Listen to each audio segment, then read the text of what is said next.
What's up ladies and gentlemen, you're welcome back to the continuation of our class on how to create Oxford shoes.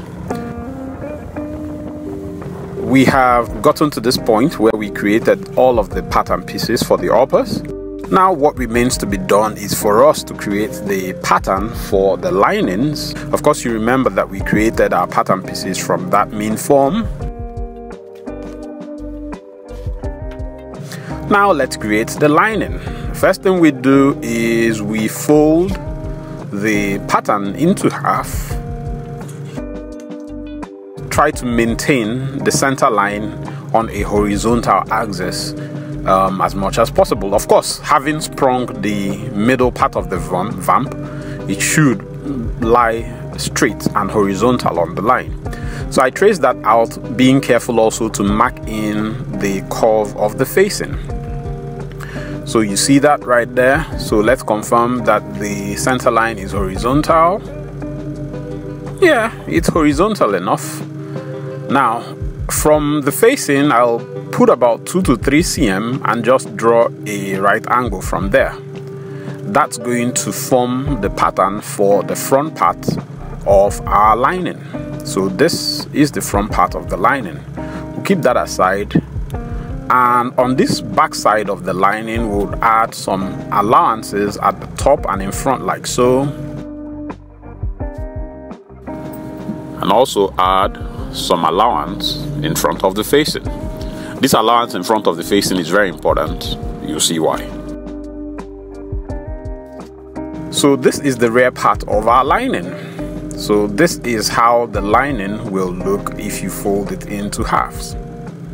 So what remains to be done is for us to duplicate this lining pattern. So let's start with the front part. So we'll just duplicate this.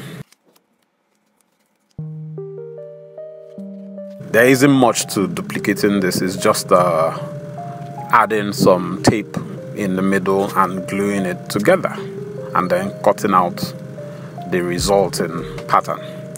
So let's just quickly cut that out.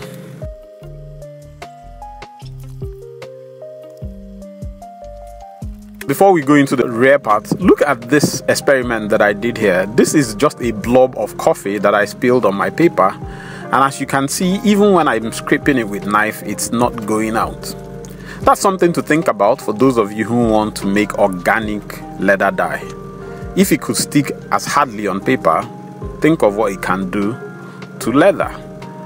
But that's not what we came here to do. Let's talk about lining and lining pattern. So let's duplicate the rear part of our lining pattern. So fold that into half and duplicate it as well. Now there are 2 or 3 things we need to do to this rear piece of the lining. First of all, we will need to cut tracing channels at the top and of course at the facing of this rear piece. And then also we will need to add stitching allowances in the front part of this rear piece, and then also cut some flaps in front of it so that we can fold it together. So we've cut the tracing channels at the top and at the facing. Let's do that flap that I talked about. To cut the flaps, I'll simply mark this front part out and then cut one part of it completely out. So I'm cutting this one completely out, and on the other one, rather than cutting it completely out, I'll just cut a notch. That notch is such that I can fold the part that remains so that I can glue it to the part where I cut out. As you can see, I can fold it in place like so, and it becomes one piece. Having done this, let's just add our stitching allowance in front and then also cut tracing channels for that.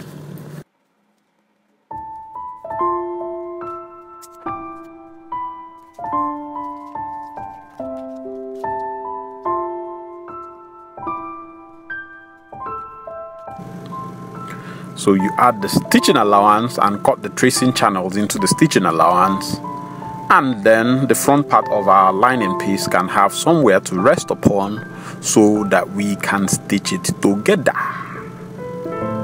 So we cut that out, cut the tracing channels in, and with that, ladies and gentlemen, we are practically done with the lining patterns. So you see that if I place it together like this, I can secure it with that flap in front over there. The stitching allowance in front is also in place so that I can place the front part of my lining piece and everything is complete. So the next thing that we're going to do is to trace out the upper pattern on leather, and then we would also trace out our lining pattern on leather, and we'll begin to couple things. We'll begin to do things like skiving and stitching and all whatnot. So buckle up, ladies and gentlemen, let's grab a cup of coffee and then we'll come back and complete the process.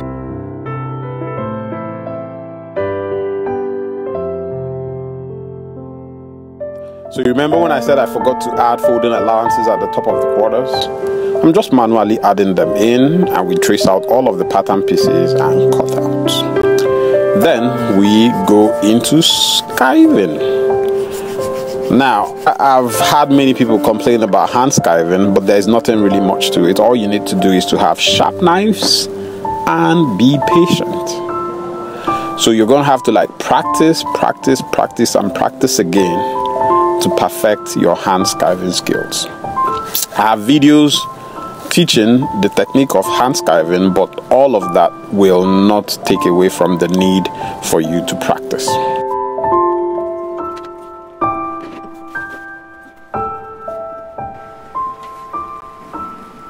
So all the upper pieces have been skived. Now let's do the linings and also skive the linings.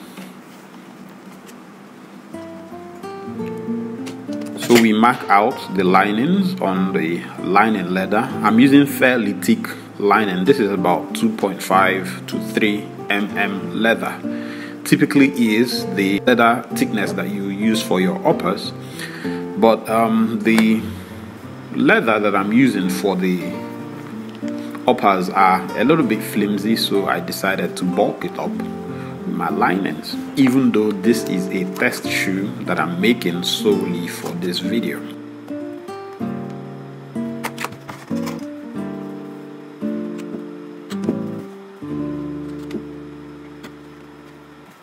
So remember those flaps that we added into our linings. So I'm cutting out one side and then a notch on the other side.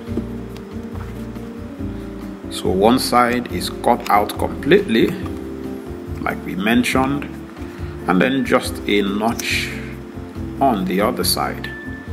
So we go ahead and glue up these lining pieces in this way.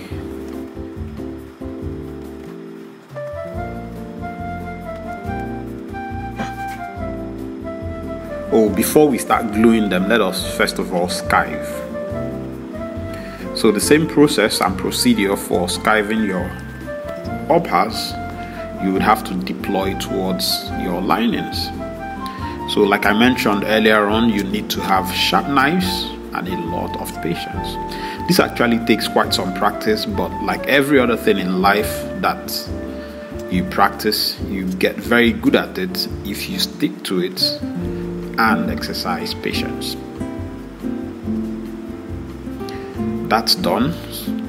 Now I would have to skive the front part of the lining.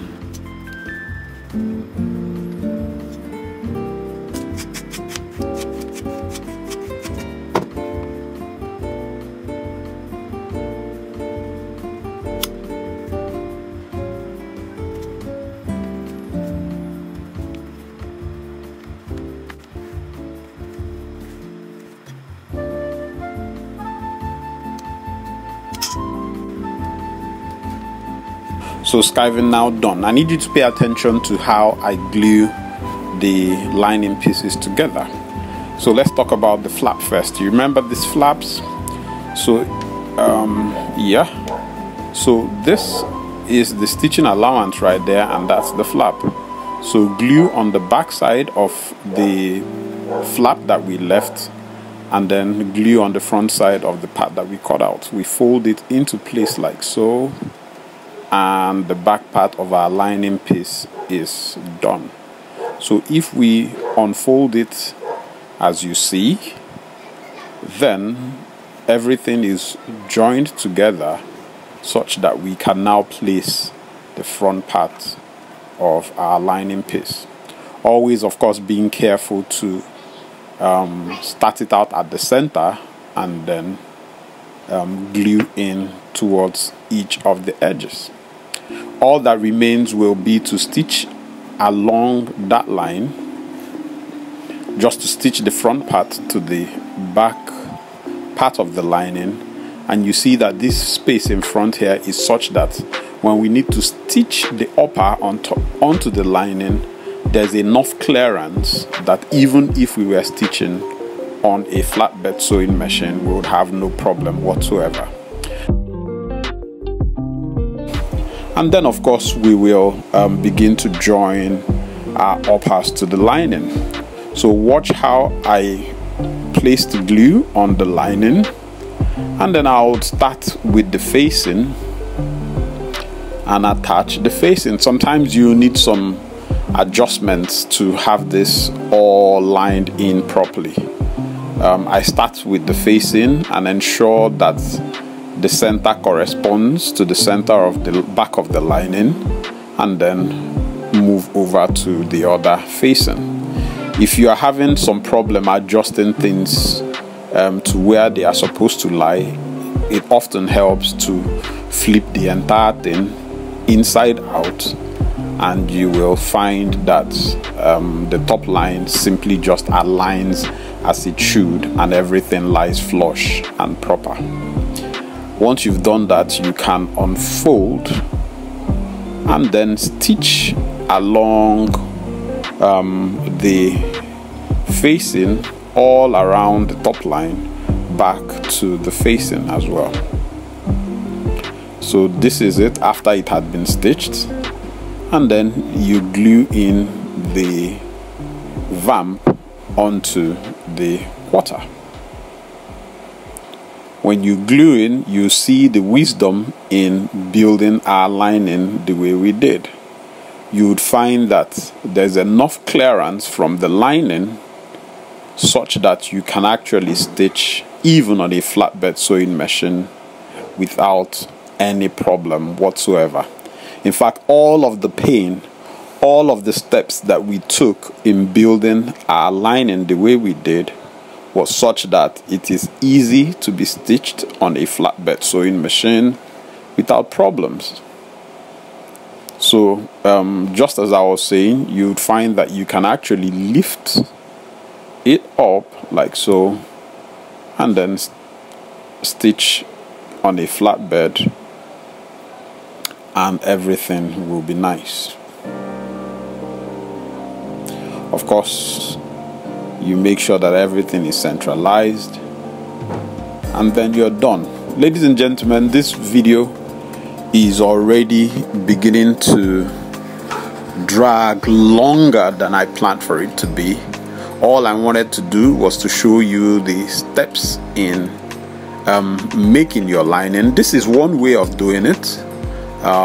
This is by no means the only way to do it, but this is the way that I like to do it from now. I have another method that I typically deploy, but I think I prefer the results that I get from this one, especially considering the way that I last my shoes. So ladies and gentlemen, thank you for hanging on up to this point. In the next class, we will see if we can last this shoe, even though that is beyond the scope of what we set out to do with this course. But get your own shoe up to this point, and then we'll see you on the next video. As always, God bless you and have a most productive time. Peace.